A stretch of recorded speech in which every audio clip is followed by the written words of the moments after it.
আল্লাহু আকবার বলে লোকমা দেওয়া ভুল। লোকমা দিবেন কি দিয়ে নবী হাদিসে বলেছেন। মনে করেন 3 নম্বর রাকাতের পর আমি বৈশা পড়লাম, নিয়ম হলো 4 রাকাতে বসবো, মাগরিব না, এমনি 4 ওয়াক্ত 4 রাকাত বিশিষ্ট নামাজ, ধরেন এশাই। আমার বসার কথা 4 রাকাতে, বসে গেলাম 3 রাকাতে, হতে পারে না? কি করবেন আপনি পিছনে বসে? আপনারা কি করেন, কিভাবে দেন লোকমা? এটা ভুল। কথা প্রসঙ্গে আসলতেই বলে দিলাম, আল্লাহু আকবার বলে লোকমা দেওয়া ভুল। লোকমা দিবেন কি দিয়ে নবী হাদিসে বলেছেন, আত-তাসবিহু লির-রিজাল ওয়াত-তাসফিকু লিন-নিসা। পুরুষ যদি হয় তাহলে লোকমা দিবে সুবহানাল্লাহ বলে। কি বলে দিবে? বলবেন হুজুর জীবনে তো শুনিই নাই। শুনবেন কেমনে? হাদিসের উপর আমলই তো নাই, আমল থাকলে না শোনার প্রশ্ন। ইমামের ভুলে লোকমা দেওয়ার সময় আমাদের দেশে আমরা দেখি মানুষ আল্লাহু আকবার বলে। মূলত হাদিসে কি আছে? হাদিসে আছে সুবহানাল্লাহ বলবে। আমাদের দেশে কে বা কারা আল্লাহু আকবার বলা শুরু করেছে আর সেটাই চলমান আছে।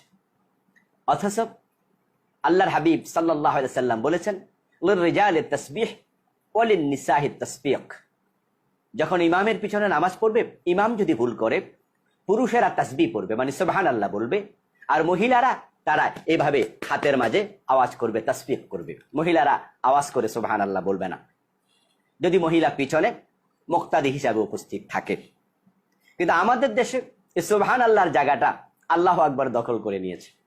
আমরা ইমাম যদি ভুল করে আল্লাহু আকবার বলে অভ্যস্ত হয়ে গিয়েছি। তবে আমাদেরকে হাদিসে ফিরে আসতে হবে, আমরা সুবহানাল্লাহ বলবো ইনশাআল্লাহ। ফরজ নামাজে ইমাম সাহেব যদি নামাজে ভুল করেন, তাহলে হাদিসের মধ্যে এসেছে ইমাম পুরুষ, মুসল্লি যদি নারী এবং পুরুষ উভয় হয়, তাহলে পুরুষরা সুবহানাল্লাহ বলবে। কি বলবে?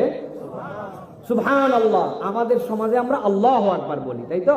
হাদিসের মধ্যে আসছে পুরুষরা সুবহানাল্লাহ বলবে, মেয়েরা থাকলে হাতের পিঠে বাড়ি দিবে, মেয়েরা কোনো তাকবীর দিবে না। ধরেন কোন একটা জামাতে মেয়েও আছে, মদিনা শরীফে মেয়েদের জন্য জামাত আছে, হারাম শরীফে, আমাদের কোন মসজিদে যদি মেয়েদের নামাজের ব্যবস্থা হয়, এখন ইমাম সাহেব ভুল করে বসছে, মেয়েরা হাতের মধ্যে বাড়ি দিবে, হাতের বাড়ি শুনলে ইমাম সাহেব বুঝবে যে কোনো একটা ভুল হয়েছে, আর মুক্তাদি যারা আছেন তারা সুবহানাল্লাহ বলবেন। তো আমরা যদি সুন্নাতের প্র্যাকটিসটা বাড়াই, সুবহানাল্লাহ বলি, তাহলে আমাদের দুইটা সওয়াব হবে। একটা ভুল করছেন ধরায়ও দেওয়া হলো, হাদিসের পরিভাষাটাও ব্যবহার হলো। ইমাম ভুল করলে মুক্তাদি কি বলে লোকমা দিবে, সুবহানাল্লাহ নাকি আল্লাহু আকবার? নবী করিম সাল্লাল্লাহু আলাইহি সাল্লাম বলেছেন, আত-তাসবিহু লির-রিজাল ওয়াত-তাসফিকু লিন-নিসা। ইমাম যদি ভুল করে, পিছনে মুক্তাদি পুরুষ যদি লোকমা ধরে, ভুল ধরে, তাহলে সেক্ষেত্রে সে সুবহানাল্লাহ বলে উঠবে। আর মহিলারা যদি ভুল ধরে, তাহলে তারা এভাবে আওয়াজ করবে হাতের উপরে, হাতের পিঠের উপরে আরেক হাত দিয়ে বাড়ি দিবে, তালির মতো করে আওয়াজ করবে।